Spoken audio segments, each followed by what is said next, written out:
a system failure, pyruvate dehydrogenase. Hi, I'm Tommy, and this is Milo. We are the responsibles to make sure all systems in our cell work. If anything goes wrong, we are the ones that fix it.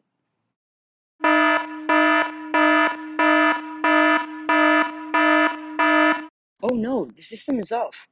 It's coming from cellular respiration system. Milo, check the glycolysis system.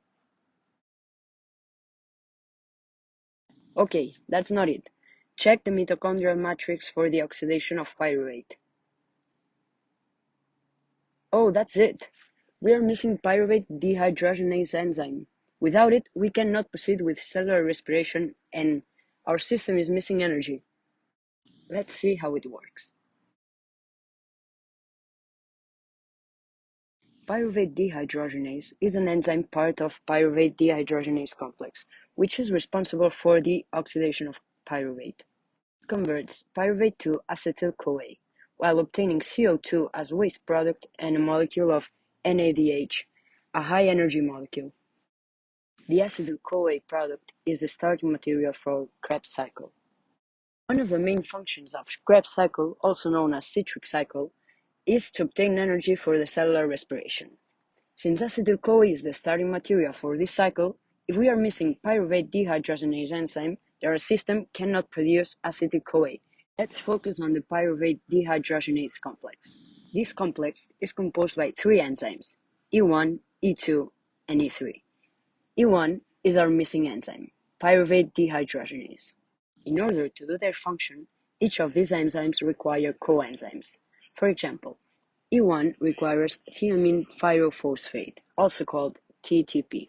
E2 requires lipolysine, and E3 requires FAD. Overall, the whole complex also requires NAD and the coenzyme A, also known as CoA. Now, let's see how it works. This is our pyruvate molecule. First, in the enzyme E1, the enzyme pyruvate dehydrogenase, removes the carboxyl group of the pyruvate molecule. The carboxyl group is now released in the form of carbon dioxide. The remaining molecule attaches to TTP coenzyme. This form is called hydroxyethyl TTP. Then, in E2 enzyme, the remaining molecule is transferred from TTP to lipolysine. The hydroxyethyl has now been oxidized to acetic acid. Next, the acetic acid is transferred from the lipolysine to coenzyme A, giving the final product, acetyl-CoA. We have our product now. However, we're not done yet, because the lipolysine molecule was reduced to the protonated form. Now, the function of enzyme E3 is to oxidize this molecule with FAD coenzyme. We obtain FADH2. And finally, this hydrogen from FADH2 are transferred to the upcoming NAD+ molecule, obtaining NADH and a proton. Now we've seen the mechanism for pyruvate oxidation. This is the posterior stage to glycolysis. In glycolysis, we produce two pyruvate molecules from a glucose molecule.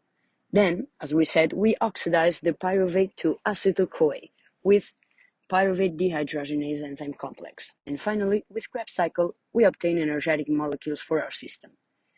This is called cellular respiration. Now that we know that our system was missing energy, let's focus on the energy balance of this process. We have to start from the first stage, glycolysis. We can see that from a 6-carbon glucose, we obtain two pyruvate molecules, which have 3 carbons each. And when oxidizing pyruvate, we obtain one acetyl-CoA molecule plus one NADH molecule, which equals to 3 ATP energetic molecules.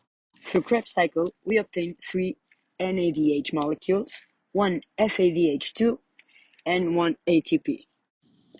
Knowing that one NADH equals to 3 ATP molecules and one FADH2 equals to 2 ATP molecules, we can see that we obtain a total of 12 ATP energetic molecules. Now, considering that for each glucose we obtain 2 pyruvate molecules, the total energetic balance would be 24 ATP energetic molecules. Now that we found pyruvate dehydrogenase enzyme, our system is working again. It's now obtaining energy through cellular respiration. Now we can see that even only one enzyme can make all the difference.